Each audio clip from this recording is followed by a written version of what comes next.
Are food shortages coming our way? Should you prepare? How soon could it be? All those details coming on the Alpo Show.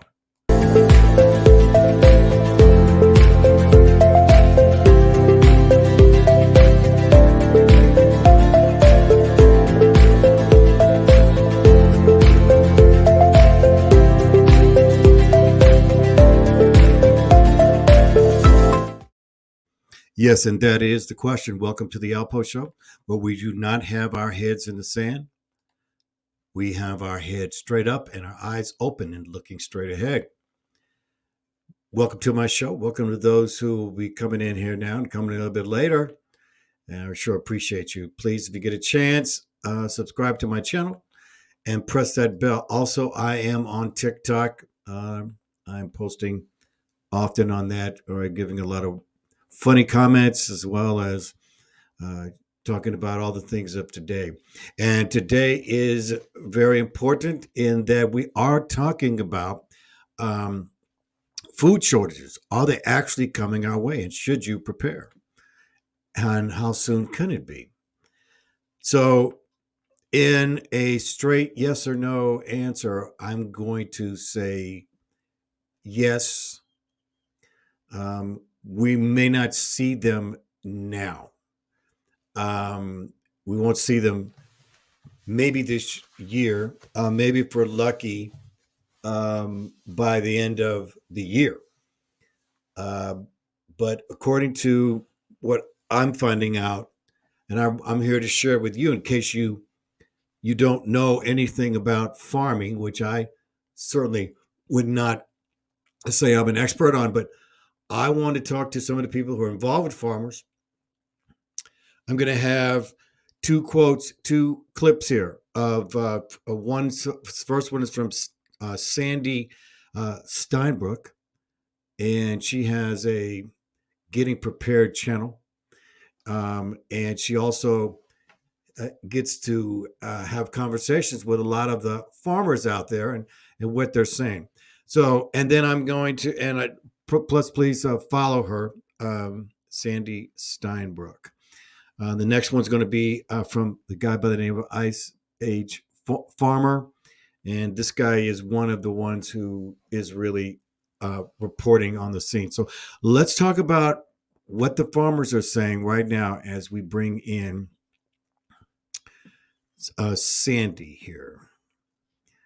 Let me get my quote up here. And here we go.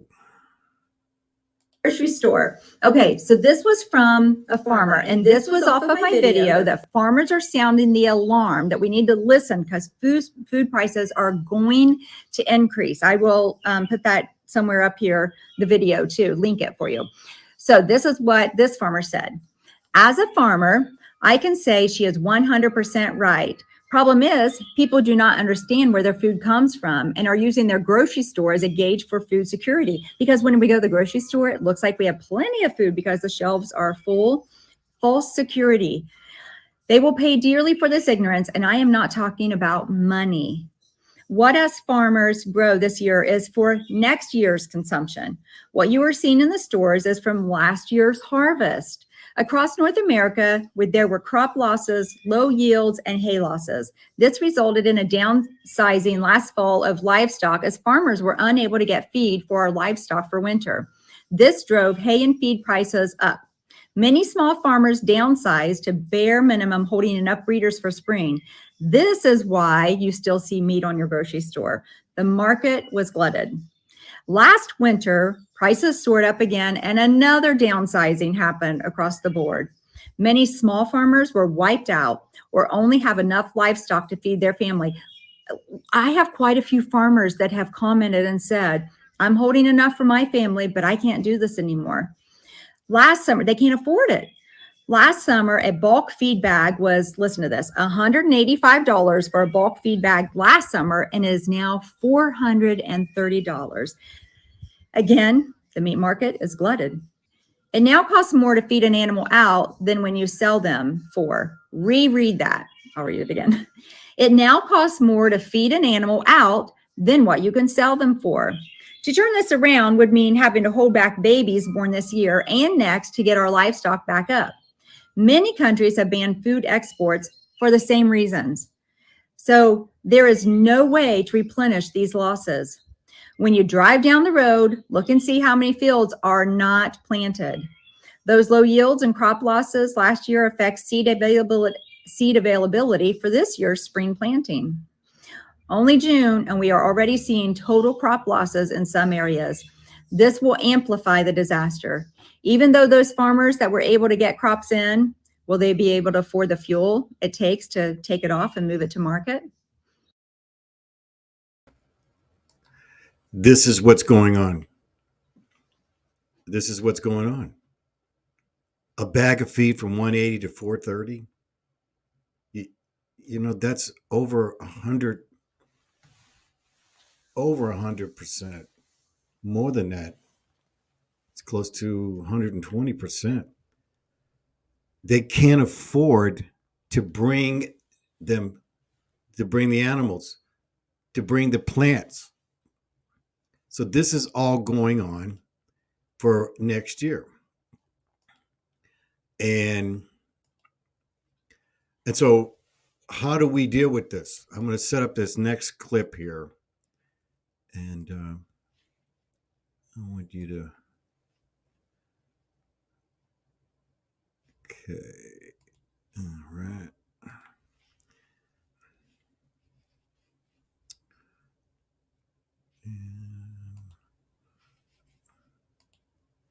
Okay.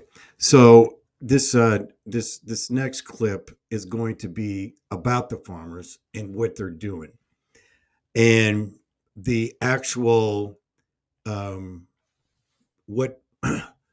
what's going to happen. That's what's happening now, and what's going to happen a little bit later.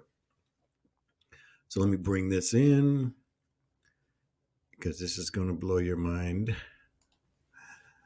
And here we go. Things they don't talk about.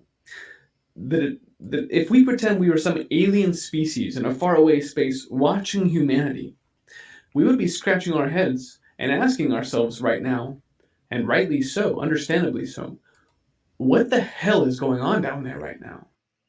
It seems like they've completely given up all hope of continuing as a species. They're just stopping their food production.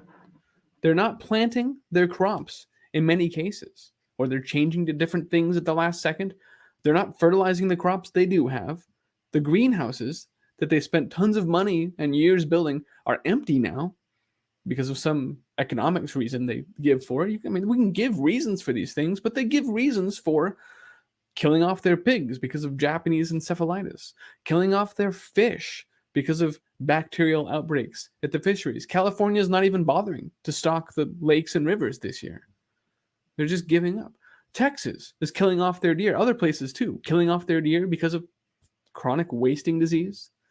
Northern Ireland killing off their sheep because of cow farts, basically, because of CO2.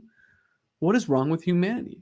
They're killing off hundreds of millions of chickens, as we've talked about, as lots of people are now talking about, because of bird flu. But not only that, they're immediately firing all of the workers, hundreds of workers at these factories. This is an example I'll look at today, where a single PCR test, one PCR test, immediately they turned around, management killed off millions of birds and then fired hundreds of workers that have been there. There's no plan to restart that capacity, obviously. That's just gone now. And they've been investing money in AI to weigh the eggs and all this stuff, but they got the memo. It's time to turn off animal agriculture at this point. Animals are... And so this is what's going on. They're eliminating, because of the CO2, getting into, the Green Deal. They know that animals put a lot out, and they're just getting paid. I believe they're getting paid to reduce somehow from all over the world. So now here's where we're at. Right now, while all the things are packed, all the grocery stores are full, now's the time to go in and find those on sale items. Today I went, and Wednesdays, We go on Wednesdays. I do on the sales at all the stores. Go in there now. Today I saved literally $60. $60 on actual sales items on supplies that we need. So we're going to talk more about this. I hope this gets you to start looking into uh, putting some things away, getting out of debt, and putting some food away. Until next time, this is the Outpost Show, signing off.